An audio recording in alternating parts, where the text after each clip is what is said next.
I was catching up with a writer friend the other day, and he was just vibrating with this manic energy. He slammed his notebook on the table and told me he'd finally done it. He'd created something, purely original, a concept totally detached from outside influence. He was giddy, practically glowing, describing this protagonist who rejects the world to build a life of pure abstraction. He genuinely believed he had pulled this idea out of a complete void, untouched by history. But as he spoke, I started to see something else entirely. The more he insisted on his unique genius, the more crowded the table became. When he described abstractions, I heard the echoes of Ayn Rand. When he talked about the nature of thought, I saw the shadow of Goethe. He thought he was inventing a new world, but really he was just using words that, as Ralph Waldo Emerson put it, are million-faced.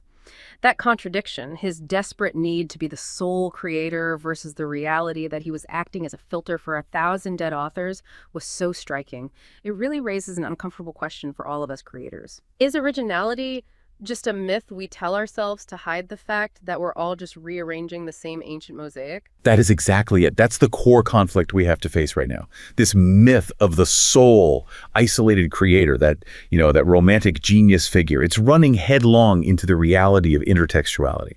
This idea that every text, every image, and every fundamental idea is constructed from this vast, complicated network of everything that has come before it. It isn't just influence, it's an unavoidable structural conversation with history itself. Okay, so let's unpack this reality, because it sounds like our whole society, our legal systems, they're all built on the idea that my writer friend was right, even though all the evidence suggests he's fundamentally wrong. Absolutely. Our mission today is a deep dive into how this fundamental tension between the perceived need for unique creation and the reality of recursive creation is being just utterly accelerated and exposed by generative AI. AI text and image generation especially is the ultimate intertextual machine.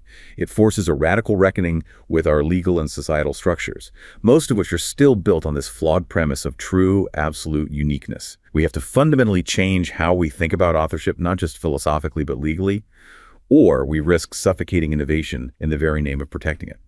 That sounds like a necessary but deeply disruptive transition. So to understand just how radical this shift is, let's start at the beginning.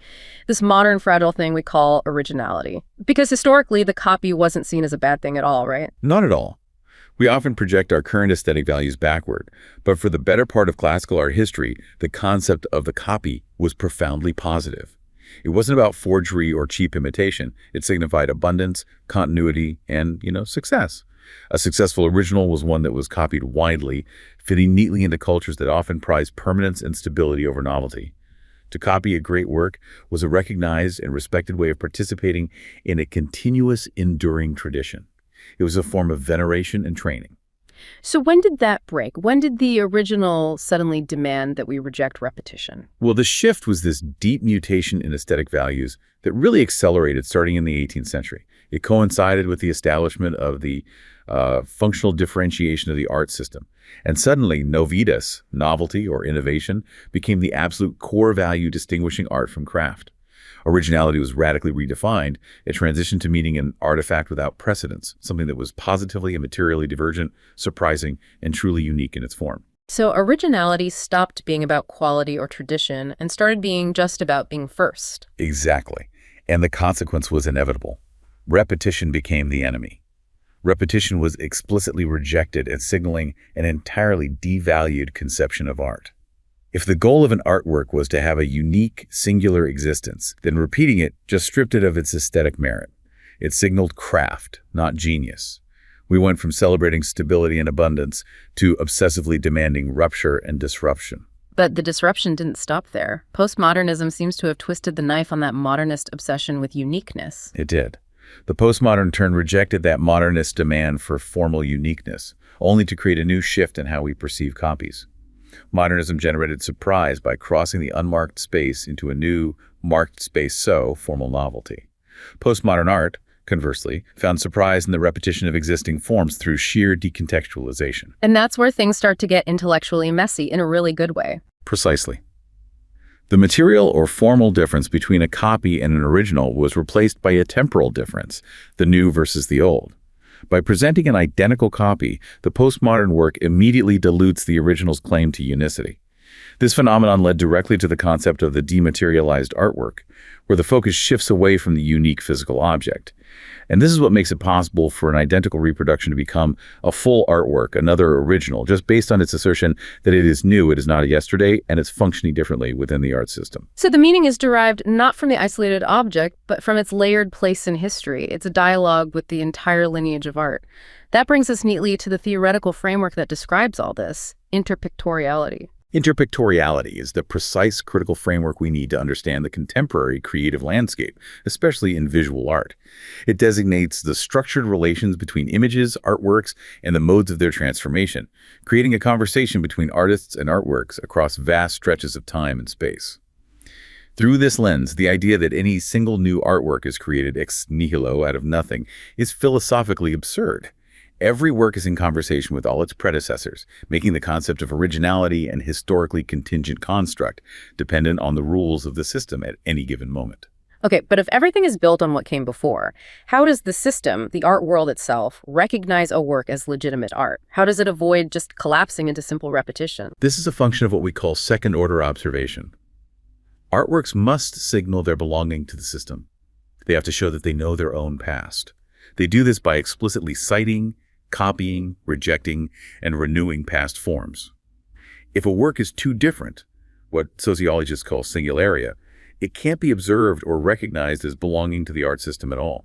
It lacks the necessary historical reference points for comparison. The most radical work still has to speak the language of art, even if it's shouting obscenities at it. So even radical novelty has to be packaged in a way that acknowledges the tradition it's supposedly rejecting, has to show its work. Exactly. And appropriation art makes this dialogue explicit. We can use two contrasting modes of referencing to illustrate this. In the first mode, artists subtly blend historical references. They might borrow a compositional style, a lighting technique, a mood to create something that appears formally new. Think of Robert Mapplethorpe referencing pre-war studio photography in his portraits. The historical references are organically integrated. The work feels new, even though its DNA is ancient. Right. And what happens in the second mode, the one that really challenges the originality myth? That's the mode of artists like Sherry Levine. Her practice is the definitive example of the second mode, where the artist copied the whole thing. She famously rephotographed iconic works, like portraits by Edward Weston or Walker Evans. Her art is not about creating a new composition. It appears fragmented and explicitly challenges the myth of uniqueness by reproducing the very artifact that supposedly embodies it. By copying the entire piece, she forces the focus away from the isolated object and the artist's unique hand and onto the context, the concept, and the circulation of the image. Her work is a highly visible, obvious historical reference, immediately laying bare the recursive nature of the art system. That sets the stage perfectly for our next part, because if human artists copying each other cause this legal and philosophical crisis, what happens when we introduce a machine that can sample and recombine the entire internet at speed and scale? The concept of the copy just becomes meaningless. It does. Generative AI doesn't just copy. It leverages intertextuality on a massive, massive scale. It forces us to move the discussion from the artist's studio, where human intent still provides a conceptual anchor, to the opaque engine room of the machine, where intentionality is much, much harder to pinpoint.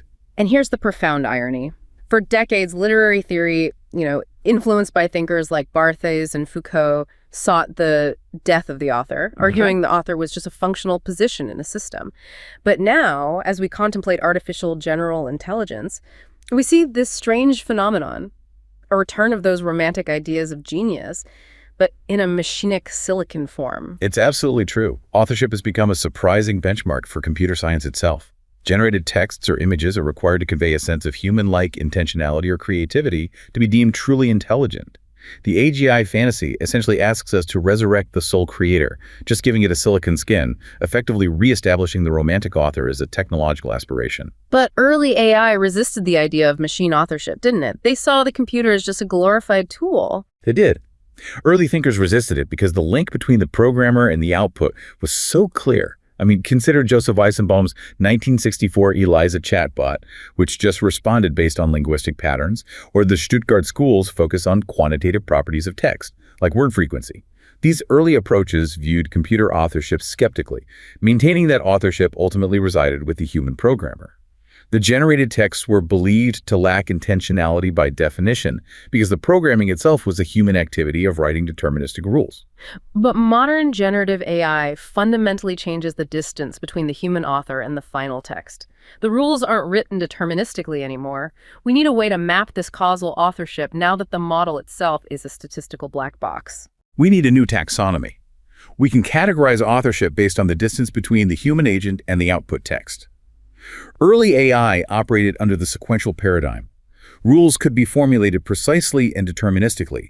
If input A, then output B, maybe with some element of controlled chance, like in Lutz's stochastic texts. Authorship clearly rested with the human programmer who wrote the rules and selected the parameters. And today, what defines the connectionist paradigm? Today, we operate in the connectionist paradigm, which is based on stochastic machine learning, specifically deep learning using artificial neural networks, or ANNs. This is where the process becomes fundamentally opaque. The model learns by identifying statistical patterns in vast training data, operating by amplifying and inhibiting signals between these simulated neurons.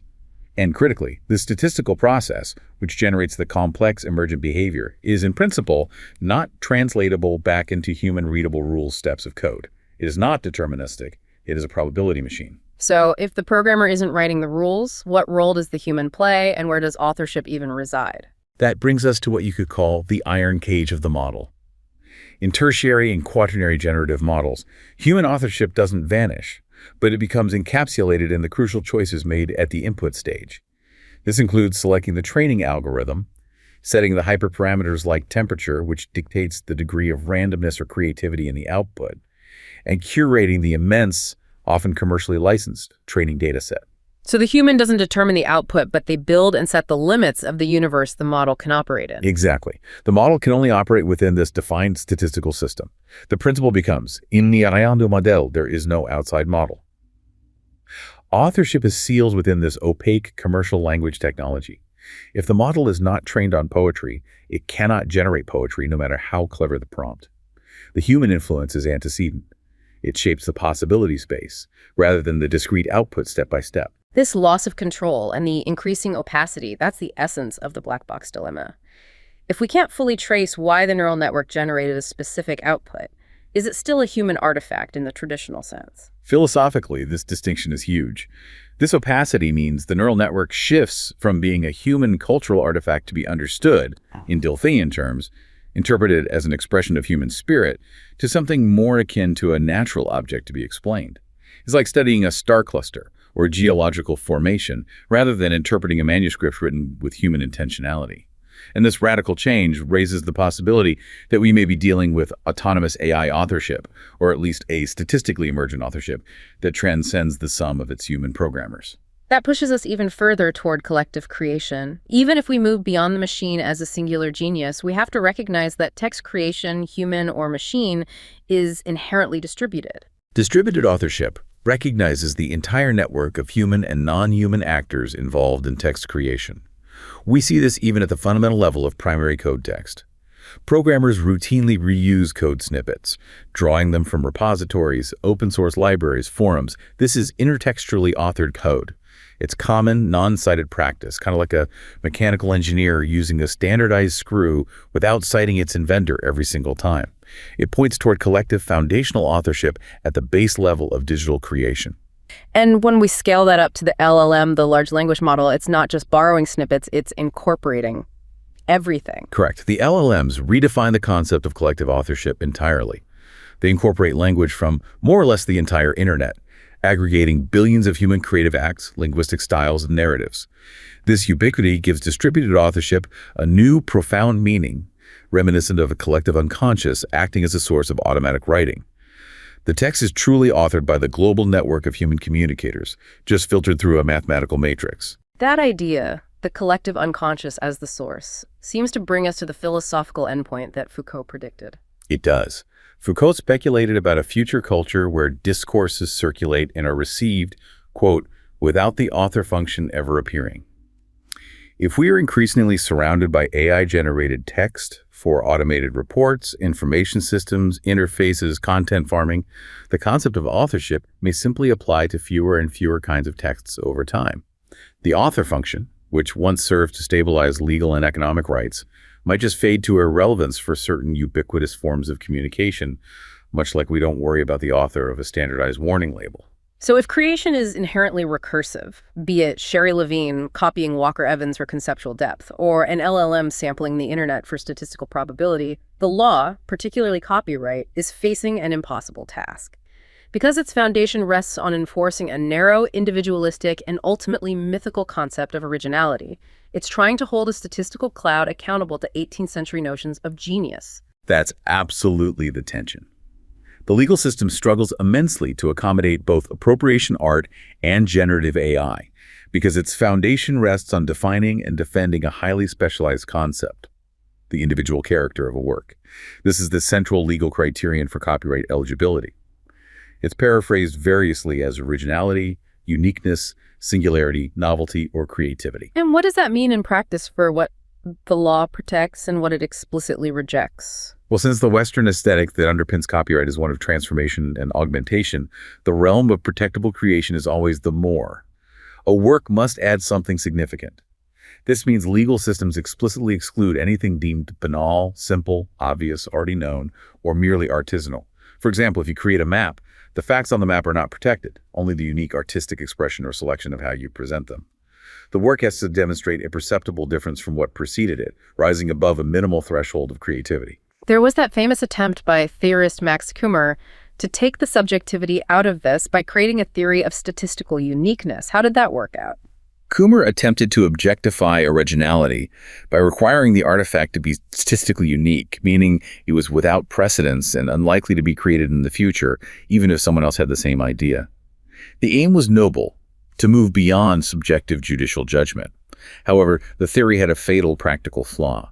Despite claiming objectivity, judges lacked the actual statistical information or comparable measures needed to calculate probability.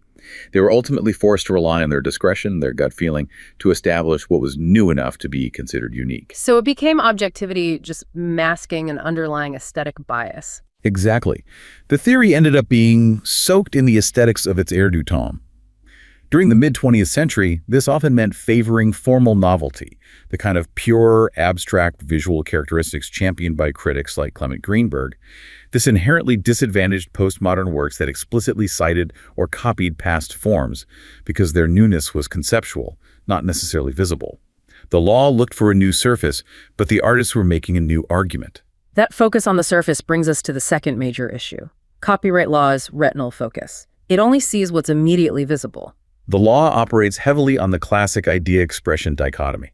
The underlying idea is free for anyone to use, but the unique expression of that idea is protectable.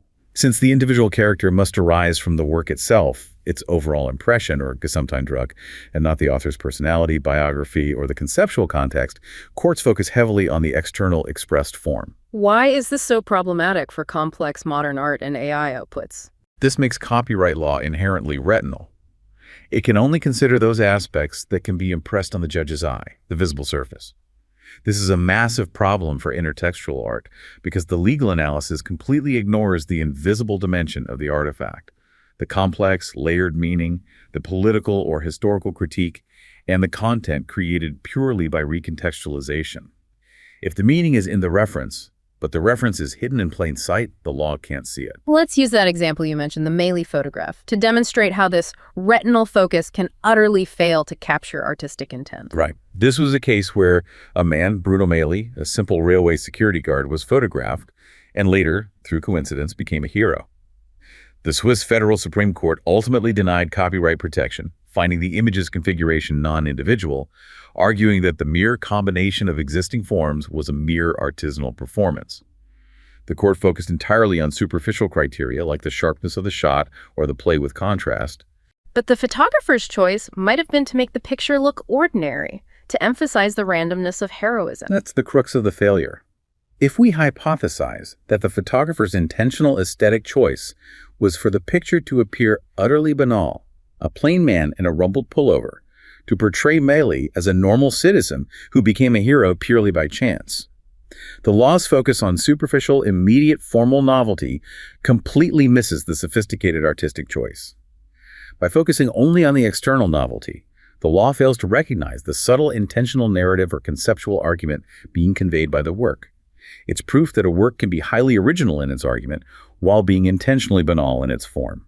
And this brings us to the specific artistic strategy that leverages this tension: the interpictorial original copy. It's a work designed almost strategically to sit right in the law's blind spot, to look like a copy but function as a radical original. The interpictorial original copy describes those works that exploit this exact gap between art practice and legal doctrine. Their fundamental characteristic is superposition and layering. Their immediacy is only apparent. They are the result of layering heterogeneous elements, often creating a deep dissonance. So the layering is the key. It creates new meaning through conceptual distance, even if the visual distance is zero. Exactly. As the artist Sherry Levine described it, her strategy was to put one image on top of another, hopefully creating an interesting gap between the original and the new one. You see the source, but you are forced to see the new context she puts it in. Similarly, Elaine Sturdivant described her process. The source works are merely catalysts used to explore the understructure, creating a disturbance between surface and under. The original image remains present absent. It's visually there, but conceptually transformed, mediating the viewer's perception of authorship itself. And it's crucial to distinguish this from fraudulent practices like forgery or plagiarism, which rely on deception. Absolutely. Forgery involves a deceiving purpose, using another's work under a false designation to profit, which is a criminal matter. Appropriation artists use their own names and their own established practices. They are using copying or forgery as a technique without the intent to deceive the audience about who the author is.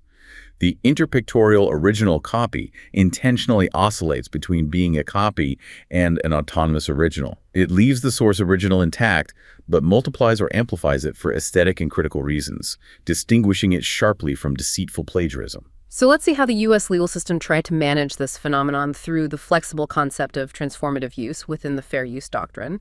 It seems like the courts were trying to adapt to the conceptual shift. Fair use is supposed to be the safety valve, but the interpretation of transformative use, whether the secondary work adds new meaning or insight, has been wildly inconsistent. It's created a legal battlefield where artists have no clear guidance. We have to start with Jeff Koons, who perhaps thought just changing the medium would be enough. Right. In the famous Rogers versus Koons case concerning String of Puppies, Koons lost. He took a black and white photograph, puppies, and created a large, three-dimensional, brightly colored wooden sculpture. The court found that shifts in medium, from photo to sculpture, changing the scale and dimension, were insufficient to qualify as fair use. And crucially, the court found his work did not specifically criticize or comment upon the original photograph itself, but only society at large. His use was deemed commercial and unfair, prioritizing the source author's market over Koons's conceptual argument. So changing the visual form wasn't enough if the conceptual critique wasn't directed at the original work itself. Precisely. Then we saw Richard Prince's case, Carrier versus Prince, which for a time focused almost entirely on the aesthetics. The Second Circuit initially reversed a lower court order to destroy Prince's appropriation works. They intentionally ignored Prince's subjective statements about his own intent and focused instead purely on the visual transformation. They ruled that 25 of 30 works were transformative and fair use because the original was obscured and altered to the point that the original was barely recognizable. That seemed to open the door for visual modification as the primary key to lawfulness. If you change it enough so it looks different, you're safe. It did, essentially prioritizing the parameter of visual distance. But that interpretation was severely limited by the Supreme Court's decision in the 2023 Goldsmith versus Warhol Foundation case. The court was analyzing Andy Warhol's use of Len Goldsmith's photograph of the musician Prince, and the Supreme Court dramatically narrowed the definition of transformative use. How did they narrow it? They rejected the idea that simply imposing another artist's recognizable style, like Warholizing an image, was enough, fearing it would grant a celebrity plagiarist privilege. The majority insisted that the secondary work must be something more than the imposition of another artist's style. They demanded a clear, perceptible distinction from the commercial purpose of the original. The court focused intently on the difference in market use, but in doing so, they reinforced the demand for a clear, external, and identifiable distinction from the source material. So the overall trend in U.S. law is to circle back to demanding visible difference. Yes. These cases collectively reveal that the likelihood of lawfulness tends to increase the less the new work resembles the used work. This forces artists who work in the interpictorial tradition to prioritize formal novelty visual distance, to legally justify their borrowing, even if their artistic intent, which is conceptual and critical, doesn't rely on visual changes at all. The law is trying to solve a conceptual problem with a visual ruler. So if the U.S. system relies on the flexible, albeit shifting, concept of fair use, civil law traditions often rely on highly specific statutory exceptions. Do these offer any more refuge for the interpictorial copy? Unfortunately, they often impose the same retinal requirements, just through a different statutory mechanism. Let's look at the exception of parity first. Parity seems like a perfect conceptual fit, since it allows you to maintain the form while radically subverting the meaning. It should be. Parity is a potent instrument for protecting original copies because it justifies the transformation of content by maintenance of form, provided it conveys a parodic or humoristic meaning for the purpose of criticism. This is what we call internal distance. The distance is not visible on the surface, but purely intelligible, subverting the meaning of the source work without altering its physical appearance. But the legal system requires parity to be understandable by a layperson, right? Which can be difficult for subtle conceptual art. Exactly. The limitation of criticism is that the work must comment on the original work itself, not society at large, as Koons attempted to argue in his defense.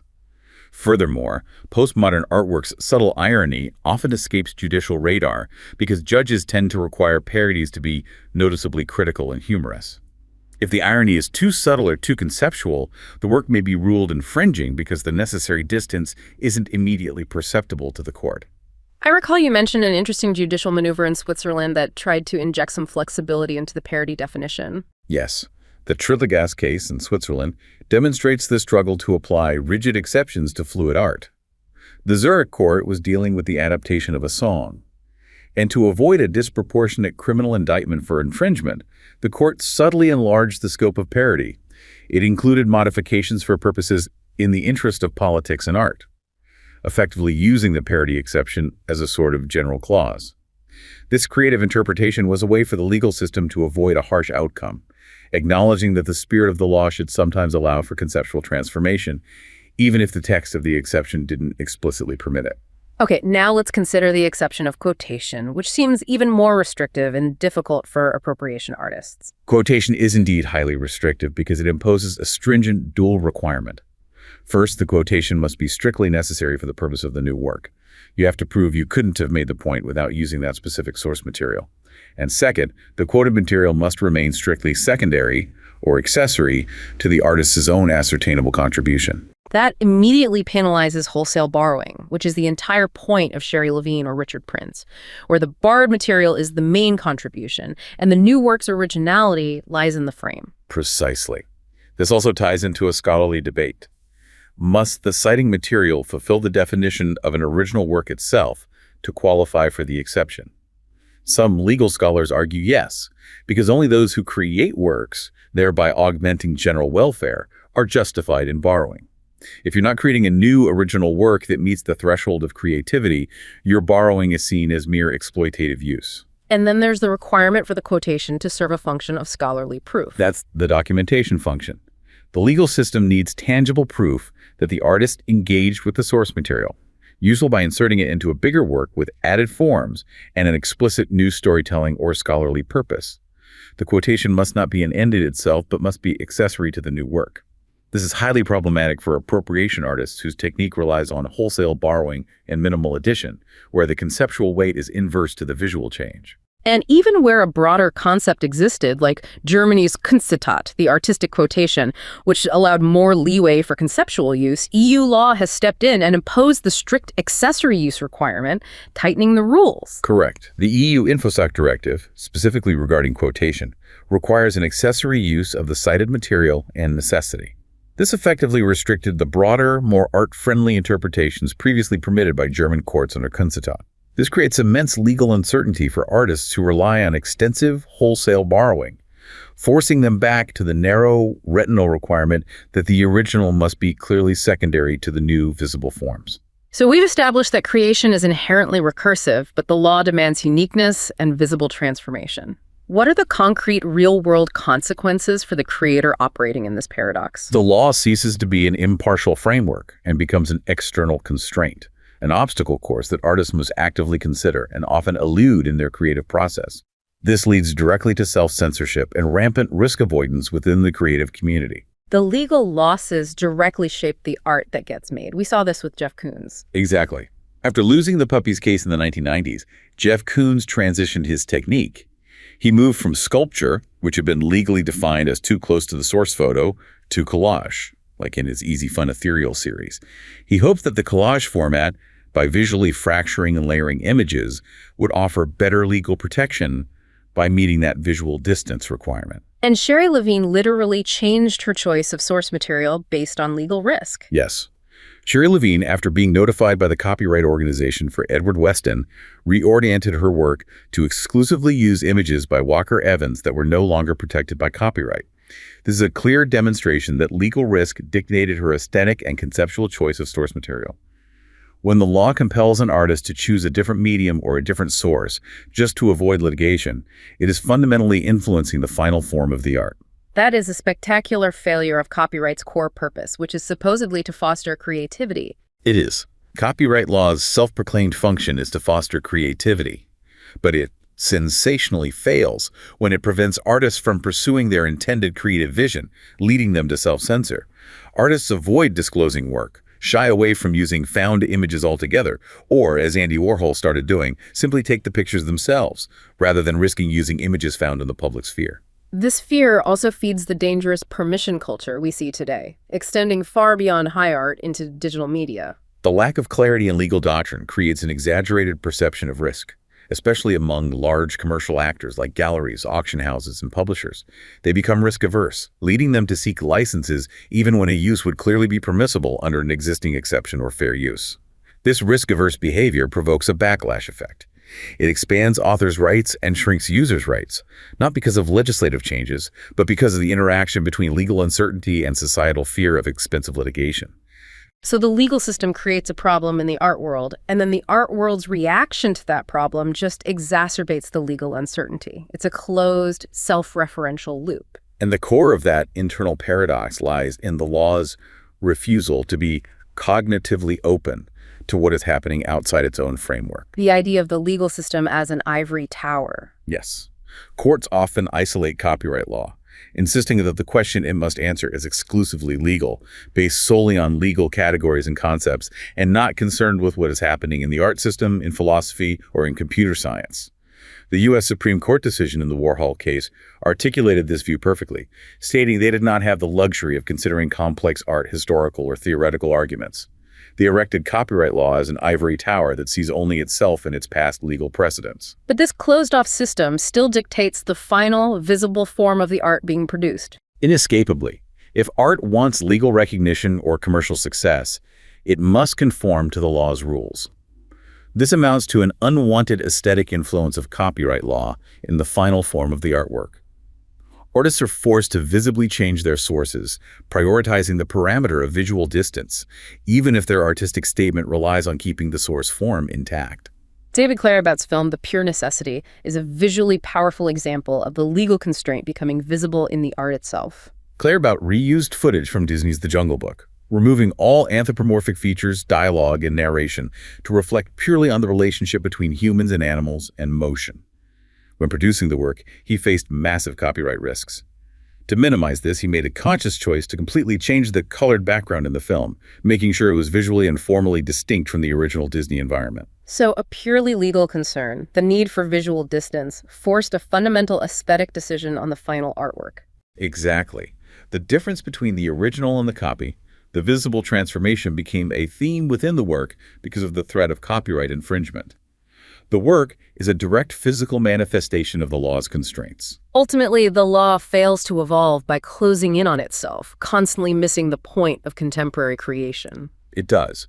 By remaining too focused on already established legal differences, like the rigid distinction between work and work exemplar, copyright law closes itself off. It fails to recognize the many ways a work can become new through decontextualization, layering of messages, and sophisticated conceptual argument, the very essence of contemporary human creation and, increasingly, AI-driven creation. Every time external solutions are necessary to correct a disproportionate outcome, copyright law misses an opportunity to evolve internally and embrace the ambiguity inherent in modern authorship. So if we synthesize this deep dive, the central finding is that the concept of originality is fundamentally unstable. It transitioned from an ancient concept of abundance to a narrow modernist demand for formal uniqueness. Now, appropriation art, the interpictorial original copy and generative AI have completely undermined that binary, showing creation to be recursive and layered. We've seen how the law, trapped by its retinal perspective, desperately tries to enforce that simple original copy binary, resorting to aesthetic judgment and demanding visual distance. This forces a permission culture and ultimately stifles the very creativity it aims to protect. And the tension is rooted in duality, which is creation's true nature.